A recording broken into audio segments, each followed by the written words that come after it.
of different acts. So that is the other. The other one is, again, applicability of interpreting Managing Director and Deposit Insurance Corporation, sir.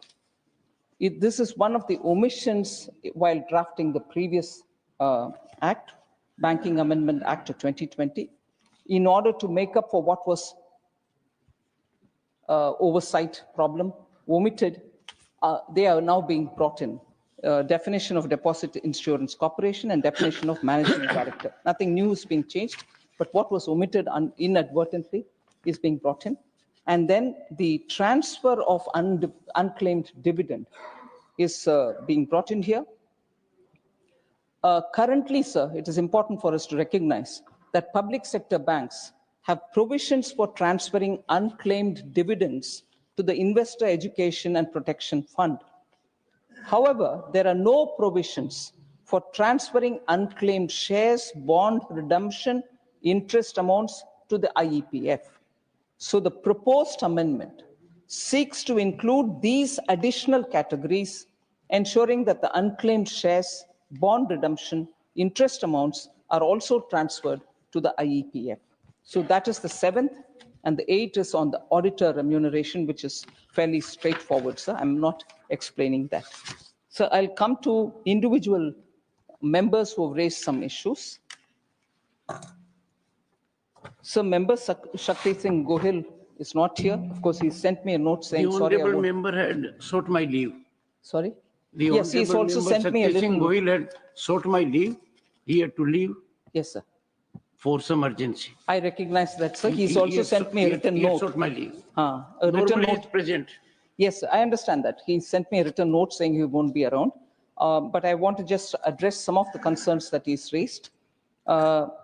Sir, willful defaulters is one thing which Mr. Gohil had raised. What action has the government taken in such cases, he said. I just want to highlight a few. As on 29/1/2025, if you look back at the last 5 years, as I said, the Directorate of Enforcement has taken up around 912 cases related to bank frauds, including those pertaining to willful default. In these cases, 44,204 crores of proceeds of crime have been attached, frozen, or seized. So in 8 cases, assets amounting to 22,276 crore have been restituted to banks or to the legitimate claimants or victims of money laundering. 144 accused persons have been arrested. 239 prosecution complaints, including 66 supplementary PCs, have been filed before special courts. 23 accused persons have been declared proclaimed offenders, and 9 have been convicted under the PMLA, so Prevention of Money Laundering Act.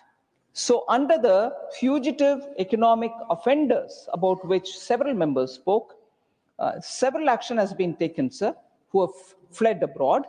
As of 31st December 2024, 9 individuals have been declared as fugitive economic offenders, and assets worth 749.83 crores have been confiscated. So action is going on relentlessly. We have not let it lie low. Sir, Member Saket Gokhale spoke about several issues. He's here. Sir, I've explained write-offs and waive-offs. I was surprised to hear it back again from Member Gokhale. Borrowers of written-off loans remain liable to repay their dues. They are not let off.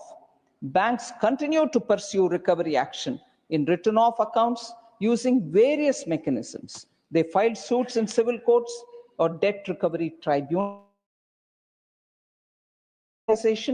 and reconstruction of financial crimes, assets and enforcement of security, the SURFACE Act, filing cases in the National Company Law Tribunal, NCLT, under the Insolvency and Bankruptcy Codes, negotiated settlements or compromises with borrowers.